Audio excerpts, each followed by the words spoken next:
ব্যস্ততা হারিয়ে যেতে চায় এই সমুদ্র সৈকতে। বাঁধা ধরা জীবন চাই একটু মুক্ত হাওয়া, যে হাওয়া বয়ে নিয়ে যাবে সব মান অভিমানের বোঝা, বালির নিচে সঁপে দেবে মনের সব জটিলতা। নমস্কার বন্ধুরা, ওয়েলকাম টু ইচ্ছেটানার ঘোড়ার চাকায় সবাইকে স্বাগত। পুরীর দ্বিতীয় দিনে সুপ্রভাত সবাইকে। বন্ধুরা, আমরা আমাদের হোটেল থেকে বেরিয়ে পড়েছি অ্যাপ্রক্স 11টা বাজে। আমরা যাবো এখন নীলাদ্রি বিচ। ছোটো ভাড়া অ্যারাউন্ড 200 টাকা করে নেয় এভারেজে, আর গোল্ডেন বিচ গেলে 150 টাকা। এই চলুন। আজিয়ে প্রভাতে রবির কর, কেমনে পশিল প্রাণের ওপর, কেমনে পশিল গুহার আধারে প্রভাত পাখির গান। না জানি কেন রে এতদিন পরে জাগিয়া উঠিল প্রাণ, জাগিয়া উঠেছে প্রাণ, ওরে উথলি উঠেছে বাড়ি, ওরে প্রাণের বাসনা প্রাণের আবেগ রুধিয়া রাখিতে নারী। থর থর করি কাঁপিছে ভূধর, শিলারাশি রাশি পড়িছে খসে, ফুলিয়া ফুলিয়া ফেনিল সলিল গরজি উঠিছে দারুণ রোষে। হেথায় হোথায় পাগলের প্রায়, ঘুরিয়া ঘুরিয়া মাতিয়া বেড়ায়, বাহিরেতে চায় দেখিতে না পায় কোথায় কারার দ্বার। কেন রে বিধাতা পাষাণ হেন, চারিদিকে তার বাঁধন কেন, ভাঙরে হৃদয় ভাঙরে বাঁধন, সাধরে আজিকে প্রাণের সাধন। লহরীর পরে লহরী তুলিয়া, আঘাতের পরে আঘাত কর। মাতিয়া যখন উঠেছে পরাণ, কিসের আধার কিসের পাষাণ। উথলি যখন উঠেছে বাসনা, জগতে তখন কিসের ডর। ঘুরতে ঘুরতে চলে এলাম নীলাদ্রি বিচ। পুরীতে অনেক কটা ব্রিজ আছে, তার মধ্যে অন্যতম হচ্ছে নীলাদ্রি বিচ। তো নীলাদ্রি বিচে এন্ট্রি ফি নেই, গোল্ডেন বিচে আছে। দেখা যাক।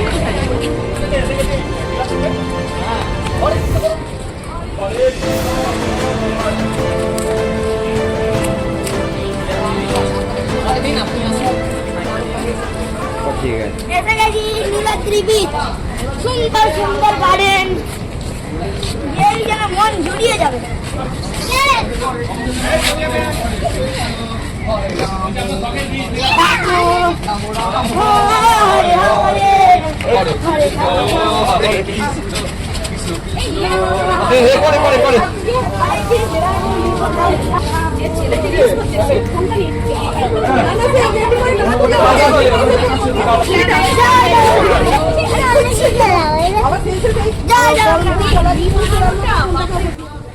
কালকে আমরা যে মন্দির পুরীর জগন্নাথ দর্শন করেছিলাম, এই মন্দির 1200 শতাব্দীতে পূর্ব গঙ্গা রাজবংশের রাজা অনন্তবর্মন চোরগঙ্গদেব নির্মাণ করেছিলেন এবং নির্মাণ কার্য শেষ হয় 1230 সালে রাজা অনঙ্গভীম দেব তৃতীয় সময়ে, যিনি বিগ্রহ প্রতিষ্ঠা করেন।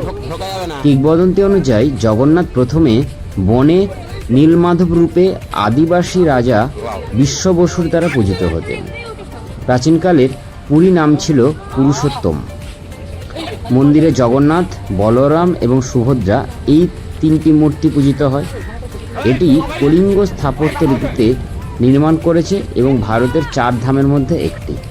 এই নীলমাধবই আজ যেন এই নীলাদ্রি বিচের মুখবন্ধ।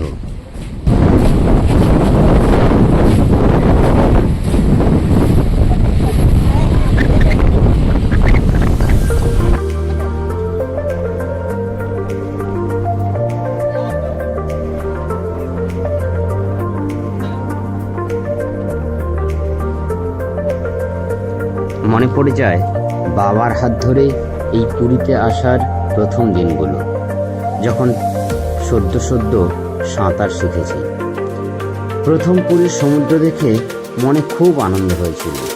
মনে হয়েছিল বেশ দারুণ করে সাঁতার কাটবো এত গভীর জলে। কিন্তু জলের গভীরতা বাড়িয়ে যখন পা দিলাম, তখন বুঝলাম না,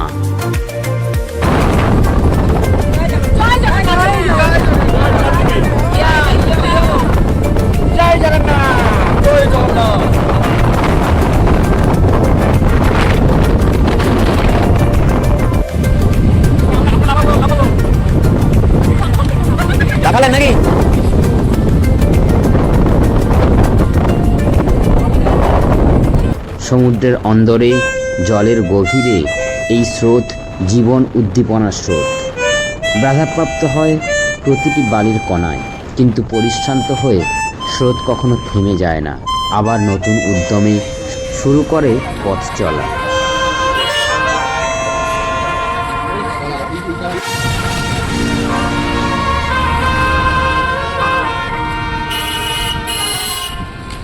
ঘুরতে ঘুরতে আমরা ইউথ হোস্টেলের দিকে যাচ্ছি। পুরীতে যদি সিঙ্গেল এসে কেউ থাকতে চাও বা ব্যাচেলাররা থাকতে চাও, তাহলে কিন্তু ইউথ হোস্টেল হচ্ছে বেস্ট। তো নীলাদ্রি বিচ আছে, গোল্ডেন বিচ আছে, নীলাদ্রি বিচের কাছেই হচ্ছে ইউথ হোস্টেল।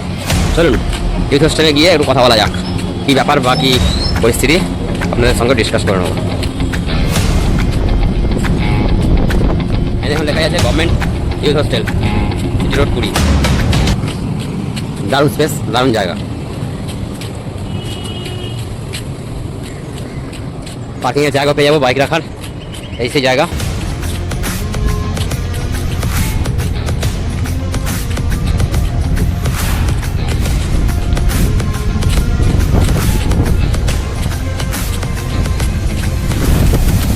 একেবারে সামনে এর পেছনটাতেই হচ্ছে সি বিচ। যদি ছাদে যাই অবশ্যই দেখাবো।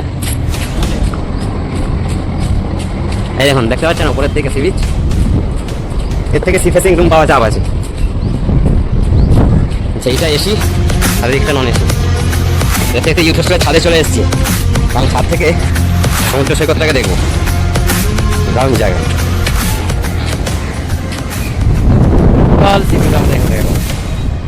ছাদ থেকে হ্যাঁ, সমুদ্রে ঘুরে যেতে হবে, হ্যাঁ লামেরে যেতে হবে।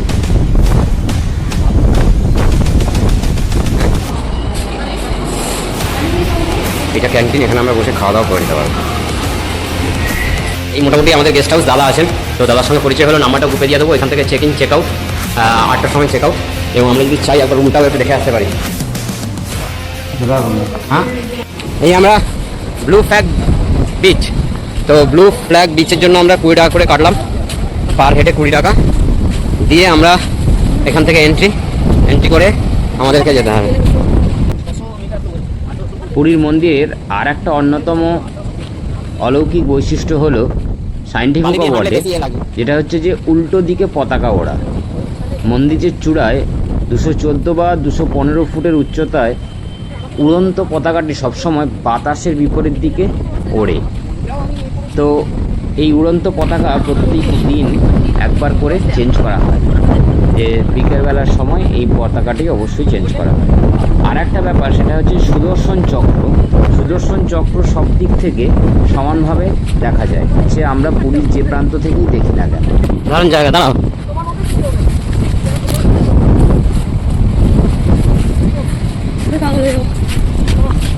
সত্যি সুন্দর বিচ, অপূর্ব জায়গা, খুব সুন্দর সাজানো গোছানো, প্রেম করার জন্য অবশ্যই উপযুক্ত। তার সঙ্গে কেউ যদি নির্জনে সমুদ্র ধ্বনিকে উপভোগ করতে চায়, সমুদ্রের সঙ্গে আত্মীকরণ করতে চায়, তার জন্য অবশ্যই পুরী এলে তাকে অবশ্যই এই ব্লু ফ্ল্যাগ বিচে অবশ্যই তাকে আসতে হবে।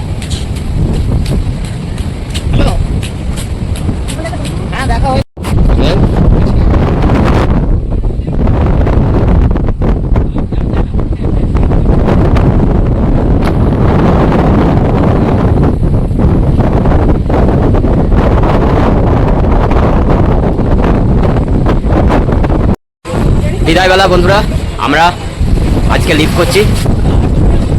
এই আমাদের হোটেল। তো 18 জন আসতে দুটো টেম্পো আমরা বুক করে নিয়েছি। তো ট্রেন আছে আমাদের 10টা। যেতে যেতে আনন্দবাজারের কথা না বললে অধরাই থেকে যাবে। ভারতের সবচেয়ে বড় মন্দির রান্নাঘর পুরীর যে রান্নাঘরটা, সেটা আনন্দবাজার নামে পরিচিত। এইখানে মাটির হাঁড়ি একটার পর একটা সাজিয়ে রান্না করা হয়, এবং সবচেয়ে ওপরের হাঁড়িটি সেদ্ধ হয়, যেটা হচ্ছে উল্টো নিয়মে। তো এটাই এখানকার অন্যতম বৈশিষ্ট্য, এবং কোনো বৈদ্যুতিক চুলা ব্যবহার করা হয় না, কাঠ এবং মাটির চুলা। এবং প্রতিদিন প্রায় 500 থেকে 700 জন রাঁধুনি সহ একটা রান্নার আয়োজন হয়, এবং লক্ষাধিক মানুষ এখানে খায়। ভোগ হিসেবে ডাল, ভাত, সবজি, খিচুড়ি এবং বিভিন্ন মিষ্টি দেওয়া হয়। এবং পুরীর বিখ্যাত যেটা, সেটা হলো খাজা এবং পোড়া পিঠে। ট্রেন খানিক লেট আছে, তাই আমরা আপাতত প্ল্যাটফর্মেই ওয়েট করছি। 10টা 15 ট্রেন ছিল, ট্রেন 11টা 15 হয়ে গেছে। তবে পুরীতে এই ওয়েটিং রুমটা মোটামুটি ভালোই করেছে, টেম্পোরারি ওয়েটিং রুম।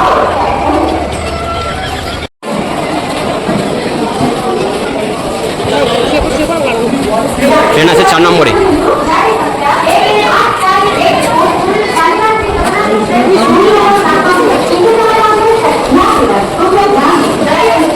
নাহলে তো আমাকে ছেড়ে দাও।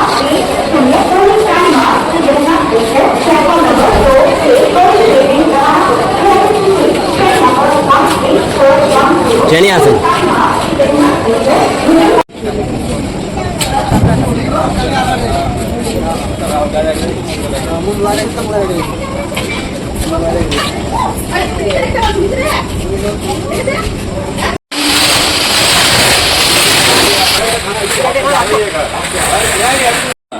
বিদায় বেলা, আমরা পুরী ছাড়লাম, অবশেষে 2 ঘন্টা লেট ট্রেন।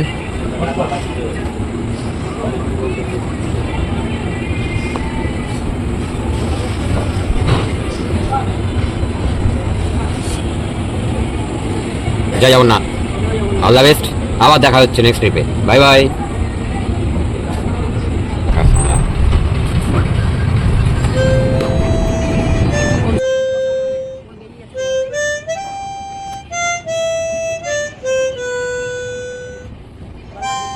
আরে ফোন এ করার জন্য